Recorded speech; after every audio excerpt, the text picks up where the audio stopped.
కేసీఆర్ మొన్న ఓడిపోయినప్పుడు మనం ఈ సంవత్సరంలో చాలా ఎక్కువ సార్లు మాట్లాడుకున్నాం. అవును.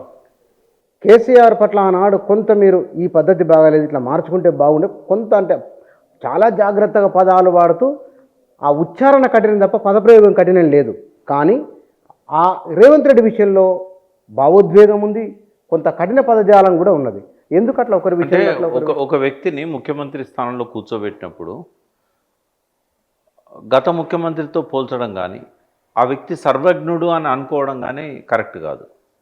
రేవంత్ రెడ్డిని ఒక యువకుడుగా సరే ఆయనకి 50 ఏళ్ళు దాటినా కూడా అతి తక్కువ ఏజ్లో ఆయన ముఖ్యమంత్రి కావడాన్ని హర్షించినాం. కేసీఆర్ లాగా ఒక మెచ్యూర్డ్ ఉండాలని ఆశించలేదు, కానీ మినిమం సంస్కారం ఉండాలని ఆశించినాం. ఎందుకంటే ఆ సీట్లో కూర్చున్నప్పుడు అయినా ఆ సీటుకున్న సంస్కారాన్ని తను అలవాటు చేసుకోవాలి, హుందాగా ఉండాలి. కేసీఆర్ లాగా ఎక్కడ లోయలు ఉన్నాయి, ఎక్కడ మిట్టలు ఉన్నాయి, ఎక్కడ వాగులు ఉన్నాయి, ఎక్కడ వంకలు ఉన్నాయి తెలియాల్సిన అవసరం లేదు రేవంత్ రెడ్డికి. కేసీఆర్ ఉద్యమకారునిగా తెలంగాణ అంతా తిరిగాడు. ప్రజలకు ఎట్లా చేస్తే వాళ్ళను ఈ కష్టాల నుంచి బయటపడేస్తా అని చెప్పి ఆలోచించి మొత్తం నేర్చుకున్నాడు. రేవంత్ రెడ్డి నేర్చుకోవాలని ఏం లేదు, కానీ హుందాతనం. నేను రేవంత్ రెడ్డి నుంచి ఎక్స్పెక్ట్ చేసేది జ్ఞానం కాదు, తెలంగాణ మీద సంపూర్ణమైన అవగాహన కాదు, అడ్మినిస్ట్రేషన్ మీద 100% పట్టు కాదు నేను ఎక్స్పెక్ట్ చేసేది. మినిమం భాష, ఒక్క భాషను సరి చేసుకుంటే రేవంత్ రెడ్డిని ప్రజలు అభిమానిస్తారు. అదొకటే లోపం, ప్రధాన లోపం. అది ప్రధాన లోపం. ఎందుకంటే ఒక వ్యక్తి ముఖ్యమంత్రి అయినంత మాత్రాన సంపూర్ణ అవగాహన ఉండాలని ఎవరు అనుకోరు. ఆయన ఒక మాట అన్నాడు, ఒక మాట ఏమన్నాడంటే ఆయన రేవంత్ రెడ్డి గారి విషయంలో నాకున్నది ఏంటంటే, ఒక టీవీ ఛానల్లో ఆయన చెప్పాడు ఏమనంటే, నేను పరిస్థితిలో తగ్గట్టుగా రైజ్ అవుతా అని చెప్పాడు. నేను జెడ్పీటీసీగా నుంచి ముఖ్యమంత్రి దాకా వచ్చిన నేను రైజ్ అవుతా అని చెప్పాడు. బట్ రైజ్ కావడం లేదనేది కదా బాధ. ఆ ఉందాతనాన్ని వదిలిపెట్టి ఆయన ఇష్టం వచ్చినట్టుగా దుర్భాషలు ఆడడం, భాష ప్రయోగం అనేది అవతల వ్యక్తిని వ్యక్తిగతంగా టార్గెట్ చేసి మాట్లాడడం ఏ దేశంలో ఉంటుంది అబ్బుచ్చన్న ఇట్లా? ఇప్పుడు కేసీఆర్ గారు ఎంత ఎమోషనల్గా మాట్లాడినా కూడా ఈ పదప్రయోగం విషయంలో ఆ పార్లమెంటరీ పద్ధతులను వైలేట్ చేసే విధంగా ఎన్నడూ మాట్లాడాడు. ఒక వ్యక్తిని పర్సనల్గా టార్గెట్ చేసి హర్ట్ అయ్యే విధంగా, ఆయన కుటుంబ సభ్యులు హర్ట్ అయ్యే విధంగా కేసీఆర్ ఎన్నడూ మాట్లాడలేదు. ఏనాడైనా ఆయన ఆంధ్ర వ్యతిరేకంగా మాట్లాడిన మాటలు ఒక కుటుంబాన్నో ఒక వ్యక్తినో కించపరిచే విధంగా ఎన్నడూ మాట్లాడలే. చంద్రబాబు విషయంలో కానీ, రాజశేఖర రెడ్డి విషయంలో కానీ ఆ సంస్కారాన్ని ఎప్పుడూ మెయింటైన్ చేస్తూ వచ్చాడు. ఉద్యమ అవసరాల రీత్యా రెచ్చగొట్టే భాష మాట్లాడచ్చు, కానీ వ్యక్తిగతంగా హననం చేసే విధంగా మాట్లాడలే కదా. నేను రేవంత్ రెడ్డి నుంచి చాలా మినిమం ఎక్స్పెక్ట్ చేసినాం. కానీ మీరు కేసీఆర్ పాత ప్రెస్ మీట్లు కొన్ని చూడండి. ఆయన అప్పట్లో బహుశా పబ్లిక్లోకి కేసీఆర్ పట్ల ఒక నెగిటివ్ తీసుకుపోవడానికి కారణం కూడా ప్రెస్ మీట్లలో వారు ప్రతిస్పందన ఎట్లా ఉన్నదో. అంటే నేను అనేది అన్పార్లమెంటరీ. ఆ విషయంలో మాత్రం కేసీఆర్ ఎన్నడూ దిగజారలేదు. అన్పార్లమెంటరీ. మోడీ మీద కూడా చాలాసార్లు ప్రెస్ మీట్ పెట్టాడు. నేను కూడా తప్పు పట్టా. ఏమనంటే, ఒక ప్రధానమంత్రి మీద ఇట్లా మాట్లాడుకుంటూ ఉండాల్సింది అని. ఆయన అన్పార్లమెంటరీ మాట్లాడలే, కానీ ప్రధానమంత్రికి ఇవ్వాల్సిన గౌరవం ఇవ్వలేదు. అదే అన్పార్లమెంటరీ మాట్లాడు కేసీఆర్. ఆ మేరకు నేను కేసీఆర్ గారిని తప్పు పట్టాను మీడియాలో కూడా. ఎందుకంటే ఒక ప్రధానమంత్రిని ఆ రకంగా మాట్లాడుకుంటూ ఉండాల్సింది అని. బట్ ఒకటి బుచ్చన్న, ఎక్కడ ప్రేమ ఎక్కువ ఉంటుందో అక్కడే కోపం కూడా వస్తుంది. కేసీఆర్ మీద కూడా నేను కోపంగా చాలాసార్లు మాట్లాడాను, కానీ నేను ఆయన బాగా ఇష్టపడతా.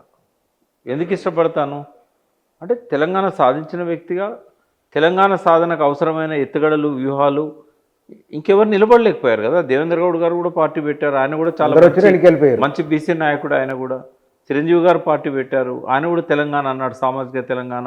ఎవరు నిలబడలేకపోయారు. చాలామంది చెన్నారెడ్డి తర్వాత పార్టీలు పెట్టారు, కొండలక్ష్మణ్ బాపూజీ కూడా పెట్టాడు, బట్ ఎవరు నిలబడలేకపోయారు. బట్ ఆయన పార్టీ పెట్టాడు, నిలబడ్డాడు, వ్యూహాలు, ప్రతివ్యూహాలు, ఎత్తుగడలు ఫైనల్గా సాధించాడు. తన ప్రాణాన్ని కూడా ఫనంగా పెట్టాడు. మరి సాధించిన వ్యక్తికి మనం గౌరవం ఇవ్వాలి కదా. పోనీ ఆయన పథకాలను కానీ, ఆయన సంక్షేమ పథకాలు కానీ, ఆయన చేసిన అభివృద్ధిని కానీ క్వశ్చన్ చేసే వాళ్ళు ఉన్నారా ఈనాటికి? ఎందుకంటే ప్రపంచం గుర్తించింది. జీడిపిలో కానీ, ఇవాళ తలసరి ఆదాయాన్ని పెంచడంలో కానీ ఇవాళ బడ్జెట్ దినం కాబట్టి ఇది సర్వత్రా చర్చనీయాంశంగా కూడా ఉన్నది. 3 లక్షల తలసరి. ఒకటి ఇప్పుడు ఏంటంటే ఆయన చేసిన రికార్డు ఇప్పటికీ రికార్డుగానే ఉంది. రేవంత్ రెడ్డి 1 ఇయర్ పాలనలో అంతకంటే చాలా తక్కువ జీడిపి నమోదైంది. గ్రోత్ రేట్లో 12.9 నుంచి 10 పడిపోయింది. అంటే దాదాపు 2.9 తగ్గింది. వ్యక్తిగత ఆదాయం కూడా తలసరి ఆదాయం కూడా దాదాపుగా ఒక 2% తగ్గింది అప్పటికిప్పటికి. అంటే ఏ విషయంలో చూసినా కూడా కేసీఆర్ను తక్కువ చేసి చూడాల్సిన అవసరం లేదు. జాతిపితగా గౌరవిస్తారా లేదా ప్రజలకు వదిలేద్దాం. బట్ అంతకంటే గౌరవించాల్సిన వ్యక్తి అయితే ఇంకొకరు లేరంటున్నాను నేను. మిగతా వాళ్ళందరూ ఉన్నా కూడా వాళ్ళకి ఇచ్చే గౌరవం వాళ్ళకి ఇద్దాం. కానీ జాతిపితగా ఎవరు ఉండాలి అనే విషయంలో తెలుగు జాతి అనేది ఒకటి ఉంటుంది. తెలంగాణ జాతి అనేది తెలుగు జాతి వేర్వేరు జాతులు అని చెప్పి మనము ఉద్యమ కాలంలోనే అనుకున్నాం. బట్ తెలంగాణనే ఒక జాతి అంటే బహుళ జాతులు ఉన్నాయి తెలంగాణలో కూడా. తెలంగాణలో ఆదివాసీలు ఉన్నారు, లంబాడీలు ఉన్నారు. వాళ్ళిద్దరు కూడా ఒక జాతి కాదు కదా. లంబాడీలు ఆదివాసీలు కూడా ఒక జాతి కాదు. ఇద్దరు ట్రైబ్స్ కావచ్చు కాన్స్టిట్యూషన్ పరిధిలో. బట్ జాతి వేరు. దళితుల జాతి వేరు, మిగతా వాళ్ళ జాతి వేరు. బహుళ జాతులు ఉన్న తెలంగాణలో జాతిపిత అంటే ఏ జాతిపిత? తెలంగాణకు ఒక ఆరాధ్యునిగా కేసీఆర్ను మనం డెఫినెట్గా, నేనే కాదు రేవంత్ రెడ్డి కూడా తన ఇంట్లో ఒక ఫోటో పెట్టుకోవాలి, కేసీఆర్ ఫోటో. ఎందుకంటే కేసీఆరే లేకపోతే ఇవాళ రేవంత్ రెడ్డి ముఖ్యమంత్రి అయ్యేవాడా? తెలంగాణ రాష్ట్రం వచ్చేదా? కాబట్టి రేవంత్ రెడ్డి భార్య పిల్లలు కూడా కేసీఆర్ను గౌరవించాలి. ఎందుకంటే తెలంగాణ తెచ్చిన వ్యక్తిగా రేవంత్ రెడ్డి కూడా గౌరవించాలి. తనకంటే ముందు ప్రజలు ఒక సుఖశాంతులతో తెలంగాణను తీర్చిదిద్దిన వ్యక్తిగా, తెలంగాణను సాధించిన వ్యక్తిగా, ఒక ముఖ్యమంత్రిగా కూడా రేవంత్ రెడ్డి ఆయనను గౌరవించాలి. ఒక ప్రతిపక్ష నాయకునిగా కూడా రేవంత్ రెడ్డి ఆయనను గౌరవించాలి. ఆ గౌరవం లేదు కాబట్టి ఆ భాష విషయంలో ఆయన మాట్లాడే పదాలను నేను వ్యతిరేకిస్తున్నాను. ఇక్కడ మీరు సందర్భం వచ్చింది కాబట్టి విజయశాంతి బీసీ నుంచి ఇటువైపు వచ్చింది. మనం బీసీల విషయంలో డెడికేటెడ్ కమిషను రిపోర్ట్ తెచ్చుకోవటం, బీసీలకు ఇంత పర్సెంటేజ్ రిజర్వేషన్ ఇవ్వడము, అసెంబ్లీ ఆమోదం తెలపడం జరిగిపోయినాయి కదా. దీని పట్ల ఏమంటారు మరి? అంటే 42% వాళ్ళకి ఇస్తామని చెప్పి కామారెడ్డి డిక్లరేషన్లో చెప్పారు కాబట్టి డెఫినెట్గా మనం స్వాగతించాలి. సరే, బీసీ జనగణన విషయంలో నాకుండే అభ్యంతరాలు నాకున్నాయి.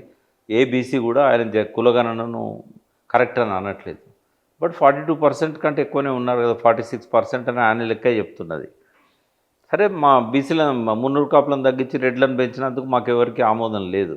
బట్ బీసీలో 42% ఇస్తామన్నారు, బిల్లు పెట్టారు, అది వెల్కమ్ చేస్తాం. కానీ ఒకటి, బీసీలకు 42% ఇస్తా అన్నప్పుడు వాళ్ళు ఎలక్షన్ మేనిఫెస్టోలో చెప్పినట్టుగా కాంట్రాక్టర్స్లో బీసీలకు కాంట్రాక్ట్స్లలో 42% ఇవ్వాల్సిందే. దాని మీద మౌనంగా ఉన్నారు. రెండవది ఏంటంటే బీసీ బడ్జెట్ 20,000 కోట్లు పెడుతున్నారని వాళ్ళే చెప్పారు. ఈరోజు బడ్జెట్లో చూస్తే 11,000 కోట్లే పెట్టారు. అది కూడా ఎంత అమలు చేస్తారనేది తెలియదు. ఎందుకంటే అందులో పెట్టినంత మాత్రాన అది ఒక కంటి తుడుపుగా పెడతారు. ఇలా 3,04,000 కోట్లు పెట్టారు కానీ రెవెన్యూ రాబడులు లేవు. అమ్ముదామంటే ప్రజలు అమ్మనియడం లేదు భూములను. గ్రాంట్స్ అక్కడి నుంచి సరిగా రావట్లేదు. మరి ఎక్కడి నుంచి వస్తాయి 3,04,000 కోట్లు? రెవెన్యూ డిఫిసిట్ చాలా ఉంది. కాబట్టి అప్పుడు 70,000 కోట్లు చూపించారు కదా, చూపెట్టారు. అంటే ఇప్పుడు 1,58,000 కోట్లు అప్పు చేసినా అని చెప్పి రేవంత్ రెడ్డి చెప్పాడు. ఇప్పుడు అప్పులు కూడా పుడతలేవు. కాబట్టి ఇదైతే ఖచ్చితంగా అసమర్థ పాలన అని చెప్తున్నాడు. దాని గురించి మళ్ళీ మాట్లాడదాం. కానీ ఎవరన్నారు అసమర్థ పాలన అంటే ప్రజలందరూ అనుకుంటున్నారు. ఎందుకంటే ముఖ్యమంత్రి పరిపాలన చేయమని చేతిలో పెడితే మా దగ్గర గివే డబ్బులు ఉన్నాయని చెప్పి ఉద్యోగుల చేతిలో పెట్టి మీరే పంచండి అని అంటున్నాడు. నా దగ్గర డబ్బులు లేవు, ఇక ఉన్న డబ్బు మీ చేతిలో పెడతాను మీరే పంచండి అంటున్నాడు. అంటే అది అసమర్థత కిందకి వస్తుంది. ఎందుకంటే ఇప్పుడు కేసీఆర్ ఉద్యోగాలు ఇవ్వడం లేదా, ఉద్యోగులకు జీతాలు ఇవ్వడం లేదని ఆయన దించేస్తారు. ఇప్పుడు రేవంత్ రెడ్డి ఇస్తున్నాడా? ఇప్పుడు ఆశా వర్కర్లకు, అంగన్వాడీ వర్కర్లకు కింది లెవెల్లో స్టార్ట్ అయింది జీతాలు ఆపడం. ఆ నెల అయినా వస్తలేవు వాళ్ళకు. ఇప్పుడు ఇంకొక 2-3 నెలల్లోనే మళ్ళీ మనం మాట్లాడుకుంటాం. కేసీఆర్ అన్న 18వ తారీఖు జీతాలు ఇచ్చాడు. ఈయన 18వ తారీఖు కాదు కదా, 31వ తారీఖు వచ్చినా జీతాలు ఇచ్చే పరిస్థితి లేదు. కారణం ఏమైందంటే అసలు ఎందుకు వచ్చింది? కేసీఆర్ 18వ తారీఖు రావడానికి కారణం ఏమిటి? ఇప్పుడు ఈయన ఏమిటి ఇచ్చారని కారణం ఏమిటి? అంటే మితిమీరిన పథకాలే. సంక్షేమ పథకాలలో మనము అభివృద్ధి సంక్షేమాన్ని బ్యాలెన్స్ చేసుకుంటూ ఈ ఉన్న వ్యవస్థను నడిపించాలి. ఆదాయాన్ని పెంచుకున్నప్పుడల్లా నువ్వు ప్రజలకు పంచడానికి సంక్షేమ పథకాలు ఇవ్వు, అభివృద్ధి పెంచు. కానీ ఉన్న బడ్జెట్లో కంపల్సరీ ఇవ్వాల్సిన వాటిని ఫస్ట్ ప్రియారిటీ ఇవ్వాల్సిన అవసరం ఉంటుంది. అంటే కేసీఆర్ది ఏంటంటే ఆయన ఈ రైతుల ఆత్మహత్యలు ఆపాలి, ఈ కరెంటు కోతలు ఉండకూడదు, ఇట్లాంటి వాటి మీద ఫస్ట్ ఫోకస్ చేశాడు. కాబట్టి సరే మన ఉద్యోగులే కదా, తెలంగాణ ఉద్యమంలో ముందున్న వాళ్ళు కదా, వాళ్ళు భరిస్తారులే అని అనుకున్నాడు ఆయన. కానీ అది ఎదురు తిరిగింది. బట్ దాన్ని దాన్ని ఒక లెసన్గా తీసుకున్న రేవంత్ రెడ్డి ఇప్పటిదాకా ఫస్ట్ జీతాలు వాళ్ళ ఉద్యోగస్తులకు ఇస్తున్నాడు. కానీ ఈయన ఇంతకంటే ఎక్కువ పథకాలు ప్రామిస్ చేశాడు. ఎక్కువ పథకాలు ప్రామిస్ చేసినప్పుడు వాటికి డబ్బులు లేవు. లేనప్పుడు ప్రతిపక్షాల విమర్శలు హరీష్ రావు గారు ఎంటబడుతూనే ఉన్నారు. ఈ ప్రతిపక్షాల విమర్శలను తట్టుకోవడానికి ఏవో కొన్ని డేట్స్ పెడతాడు ఆయన. ఆగస్టు 15 లోపల రైతు భరోసా ఇస్తా, లేకుంటే రుణమాఫీ చేస్తా. కనీసం ఆ 25% 30% ఆయన ఇచ్చే దానికి కూడా డబ్బులు లేవు. లేకపోయేసరికి తప్పనిసరి పరిస్థితుల్లో ఓవర్ డ్రాఫ్ట్ తీసుకొని రావాల్సి వస్తుంది రిజర్వ్ బ్యాంక్ నుంచి. ప్రతి నెల 3,000 కోట్లు 4,000 కోట్లు తీసుకొని రావాల్సి వస్తున్నది. తర్వాత సంక్షేమ పథకాల కోసమే అప్పులు చేయాల్సిన పరిస్థితి వచ్చింది. ఈ 1,58,000 కోట్లు దేనికి పెట్టాడనేది ఇప్పుడు చర్చ చేయాల్సిన అవసరం ఉంది ఒకరోజు మనం దాని మీద ప్రత్యేకంగా. కేసీఆర్ అన్న ఈ 10 ఏళ్ళల్లో 9.5 ఏళ్ళల్లో ఒక 5 లక్షల కోట్లని వాళ్ళు అన్నారు, 6 లక్షల కోట్లని ఈయన అంటున్నాడు. ఏదో అప్పు అయితే చేశాడు. బట్ ఈయన పోయిన దూకుడుకు అప్పు చేయడంలో అంటే కేవలం 14 ఏళ్ళలో 1,58,000 కోట్లు చేస్తే ఈయన 20 ఏళ్ళు ఉంటానంటాడు. పోనీ నెక్స్ట్ 5 ఏళ్ళు ఉన్నా కూడా, ఇంకో 3 ఏళ్ళు ఉన్నా కూడా, 3.5 ఏళ్ళు ఉన్నా కూడా ఈ ప్రపోర్షన్గా ఆయన 9.5 సంవత్సరాల్లో చేసిన అప్పు ఈయన 5 ఏళ్ళనే చేసేటట్టున్నాడు. పోనీ ఎంత అప్పు చేశాడు కదా, ఎకానమీ పెరిగిందా? అంటే ఆయన ఒక మాట అన్నారు మొన్న, ఆ 1,50,000 కోట్ల రూపాయలు గత ప్రభుత్వం చేసిన అసలు మిత్తి కట్టడానికి అని కూడా అన్నారు. తప్పు కదా, అంత కట్టలే కదా, అంత కట్టలేదు కదా. అప్పులు వడ్డీలకు 1,58,000 కోట్లు కాలే కదా 14 నెలల్లో. ఇది ఇంకొక అబద్ధం కదా ఇది. అంటే ఒకప్పుడు ఎడ్డుగుడ్డి తెలంగాణ ఇది, ఏం చెప్పినా నమ్మేటోళ్ళు. కానీ ఉద్యమ చైతన్యం వచ్చిన తర్వాత మాలాంటి వాళ్ళని కొంతమంది బయలుదేరినాం, మీలాంటి వాళ్ళు కొంతమంది బయలుదేరారు. ఏది చెప్పినా నడవదు. రేవంత్ రెడ్డికి పర్సనల్ కలిసినప్పుడన్నా చెప్పండి మీరు, ఏది మాట్లాడినా నడవదు. ఎందుకంటే ఎడ్డుగుడ్డి తెలంగాణ కాదు ఇది. చంద్రబాబు నాయుడిని, రాజశేఖర రెడ్డిని 3 చెరువుల నీళ్ళు తాగించిన తెలంగాణ ఇది. వాళ్ళతో పోలిస్తే ఎక్కడనో ఉంటాడు రేవంత్ రెడ్డి, వాళ్ళ శిష్యగణంలో అట్టడుగునో ఉంటాడు.